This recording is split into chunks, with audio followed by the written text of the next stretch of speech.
కాంగ్రెస్ నాయకులు చెప్తున్న విషయం. ఆయన అన్నంత మాత్రాన కాంగ్రెస్ పార్టీ గ్రాఫ్ తగ్గుతుందా అని పిసిసి చీఫ్ మహేష్ కుమార్ గౌడ్ కూడా అంటున్నారు. సరే, ఏదైనా కూడా ఇంత తొందరగా మీ గ్రాఫ్ పెరిగింది అనేది అంటే వాళ్ళల్లో అసంతృప్తి, ప్రజల్లో అసంతృప్తి ఉన్న మాట వాస్తవమే, కానీ అది వ్యతిరేకత కాదు, అంత మాత్రాన మీ గ్రాఫ్ పెరిగింది అనే విషయం కూడా కరెక్ట్ కాదు అనేది కోటేశ్వరరావు గారి వక్తవ్యం. సో ఏది ఎలా ఉన్నా కూడా సరే, పార్టీ గురించి మాట్లాడారు, కాంగ్రెస్ పార్టీ గురించి మాట్లాడారు, బట్ ఎక్కడ కూడా బీజేపీని ఒక్క మాట కూడా మాట్లాడలేదు కేసీఆర్ గారు. ఎందుకని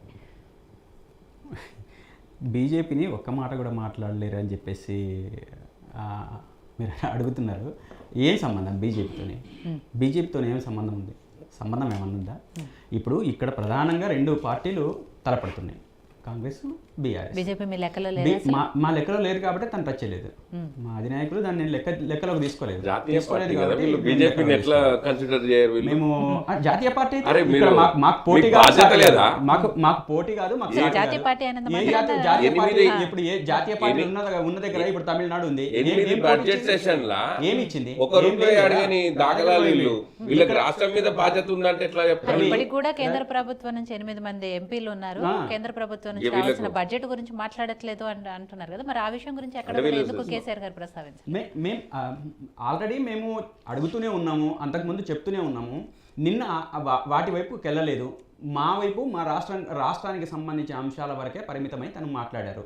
అదేవిధంగా క్యాడరు మనం ఏ విధంగా ఉండాలి, రేపు మన స్థానిక సంస్థల ఎన్నికల్లో మనం ఏ విధంగా ఉండాలి, ఎట్లా చేయాలని చెప్పేసి మనం మాట్లాడుకోవడం జరిగింది. ఎందుకు గ్రాఫ్ పెరిగింది అనడానికి కూడా తను అనేక కారణాలు, దాదాపు 1.5 hours సుదీర్ఘమైన ఉపన్యాసం తను ఇవ్వడం జరిగింది. అంటే మొత్తం అంటే ఉపన్యాసం కాదు, విత్ ఎవిడెన్స్తో సహా ఏ విధంగా మనం ముందుకు వెళ్ళాల్సి ఉంటుంది అని చెప్పేసి అనడానికి. సో తను వేగ్గా మాట్లాడే మనిషి కాదు, విషయాలు ఉంటేనే దానికి తగ్గట్టుగానే మాట్లాడుకుంటూ ముందుకు పోయే మనిషి. దాని మేరకే డైరెక్షన్ ఇవ్వడం జరిగింది. ఈరోజు బీజేపీ నుంచి ఏదైతే ఇక్కడ నిధులు రాకపోతే ఆల్రెడీ కేటీఆర్ గారు, హరీష్ రావు గారు అడుగుతూనే ఉన్నారు. నిన్నగాక మొన్న మనం చర్చలలో కూడా చాలాసార్లు మాట్లాడుకున్నది.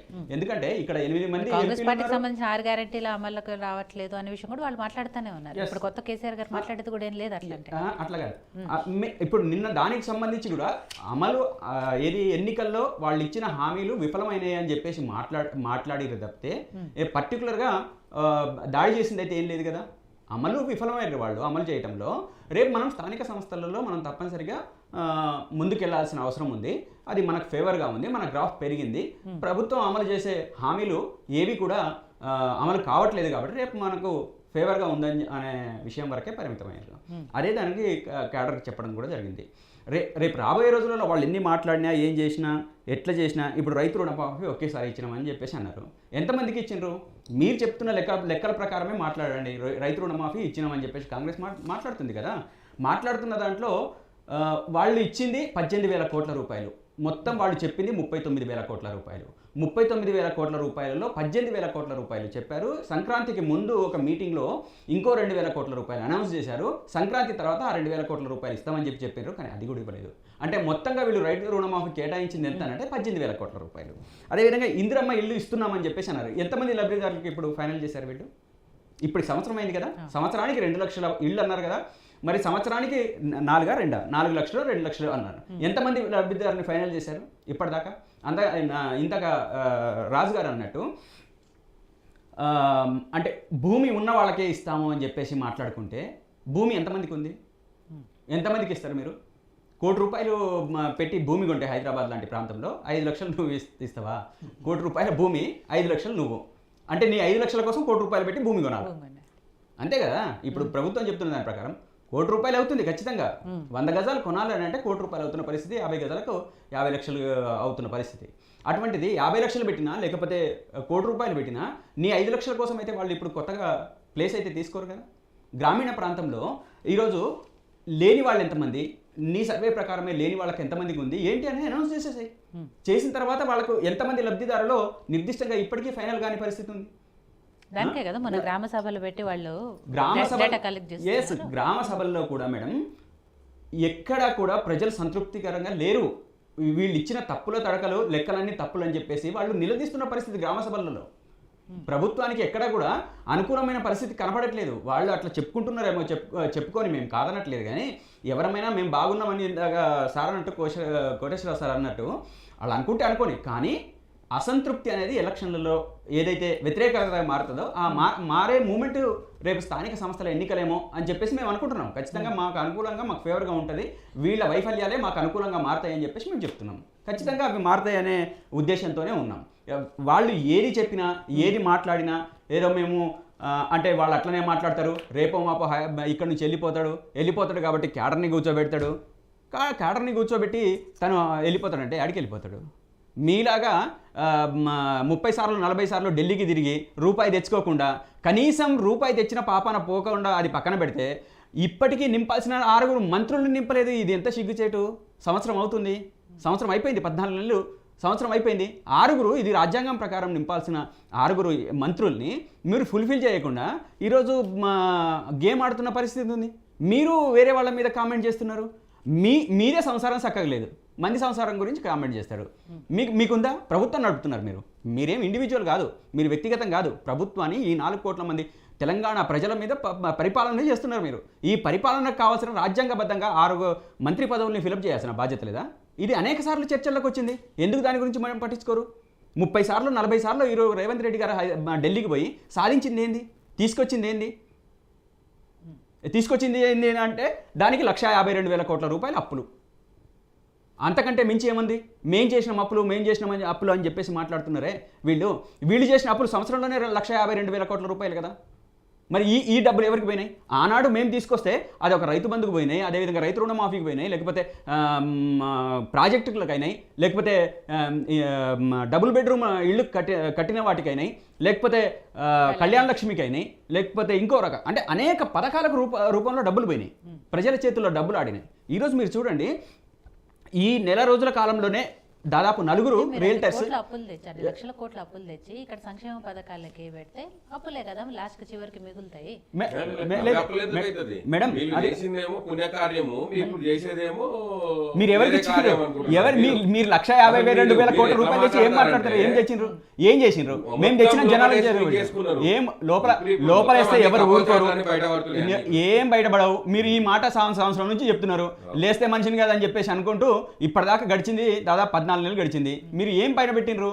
ఫోన్ ట్యాపింగ్ అన్నారు, ఏం చేసిండ్రు? లేకపోతే బాంబు వేస్తామన్నారు దీపావళికి ముందు, ఏ బాంబు వేసిండ్రు? ఏం చేసిండ్రు? మీరు ఏదన్నా ఒక్కటి చేసిండ్రా? వీళ్ళన్నీ ఏదో ప్రభుత్వాన్ని కాపాడుకోవడానికి లేకపోతే అక్కడ ఉన్న అసంతృప్తుల్ని బుజ్జగించడానికి చేసే ప్రయత్నాలు తప్పితే వీళ్ళ దగ్గర మసాలా లేదు, మాల్ లేదు, ఏం లేదు. అంటే ప్రజల మీద ఇగో మేము లేస్తాం అని చెప్పేసి మాట్లాడుతున్నారు తప్పితే లేసేది లేదు, అక్కడ ఉన్నది లేదు, అసలు లేనే లేదు. అక్కడ మీరు ఏ చేసేది ఏముంది?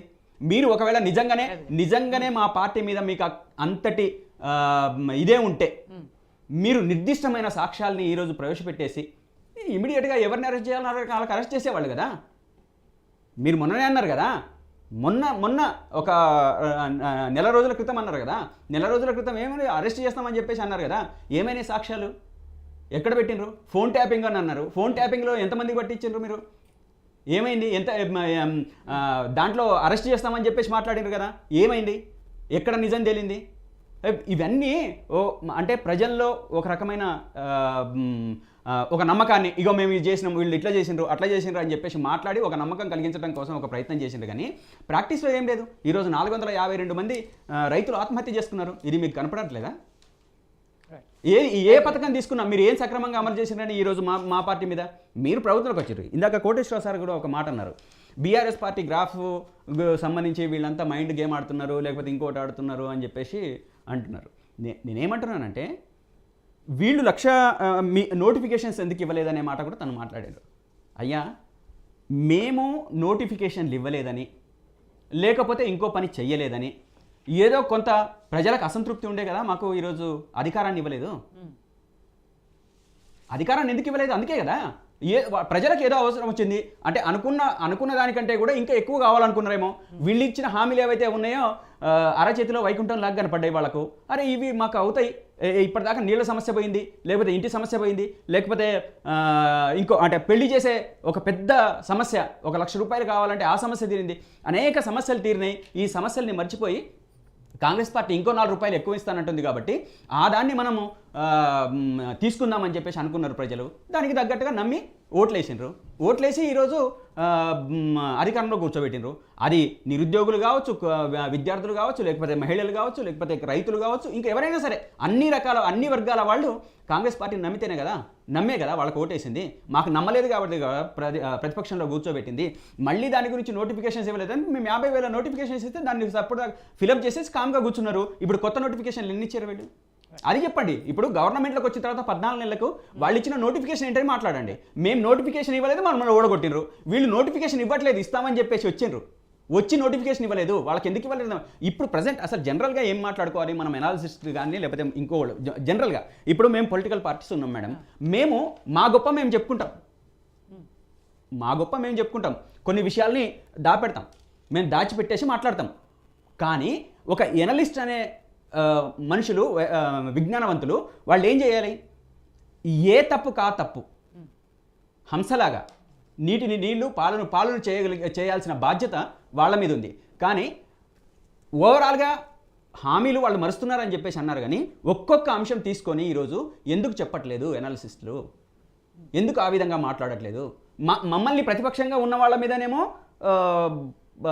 ఆపరేషన్ చేసేస్తారు, కంప్లీట్ ఆపరేషన్ చేస్తారు. మీరు చేయండి, తప్పేం లేదు. మాకు మేము దాని నుంచి ఫలితాలు తీసుకుంటాం, అంటే గుణపాఠాలు తీసుకుంటాం, దాంట్లో తప్పేం లేదు. కానీ అధికారంలోకి వచ్చిన పార్టీ ఈరోజు 14 నెలల నుంచి హామీలను నెరవేర్చకుండా ఉన్న పార్టీని మీరేమనుకుంటే ఎందుకుంటున్నారు? మొత్తంగా ఒక మాట అనేసి ఊరుకుంటున్నారు తప్పితే ఒక్కొక్కటి తీసుకోండి. ఇవి ప్రజలకు సంబంధించిన అంశాలు కదా. మీరు ఇప్పుడు మా 7 లక్షల కోట్ల ఆ రోజు మీరు మా 7 లక్షల కోట్ల రూపాయల అప్పుల్ని మీరు ప్రశ్నించినట్టే ఈరోజు సంవత్సరం కాకన్నా ముందే మీరు 1,52,000 కోట్ల రూపాయలు ఎట్లా తీసుకొచ్చారని ఎందుకు మాట్లాడరు? ఇది ఎవరికి ఉపయోగపడదని మాట్లాడతారు? ఎందుకు మాట్లాడరు? ఎవరికి ఇచ్చారని చెప్పేసి ఎందుకు మాట్లాడరు? ఇవన్నీ ప్రాక్టీస్లో ఇవన్నీ కూడా ప్రశ్నలు చాలా ఉన్నాయి మేడం. కాబట్టి మనం ఈ తెలంగాణని సంపుష్టి చేయాలని అంటే, సంపూర్ణంగా అభివృద్ధి చేయాలని అంటే ఈరోజు కాంగ్రెస్ పార్టీ దాంట్లో విఫలమైంది. రేపు రాబోయే రోజులలో మా హామీలు మేము అమలు చేసిన తీరుని ఖచ్చితంగా ప్రజలు గుర్తించారు. రేపు రాబోయే రోజులలో మాకు పట్టం కడతారు అని చెప్పేసి మేము అనుకుంటున్నాం. మేము దాంతోనే ఉందాం, ఆ స్టాండ్తోనే ముందుకెళ్తాం.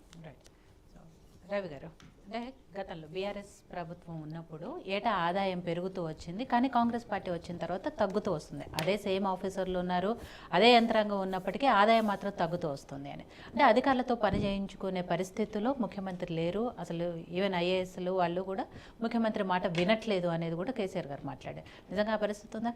అట్లాంటిది ఏం లేదు. వీళ్ళు నోటికి వచ్చినట్లు ఇప్పుడు ఫిబ్రవరిలో 31 తారీఖు రోజు భారీ బహిరంగ సభ పెడతా అంటే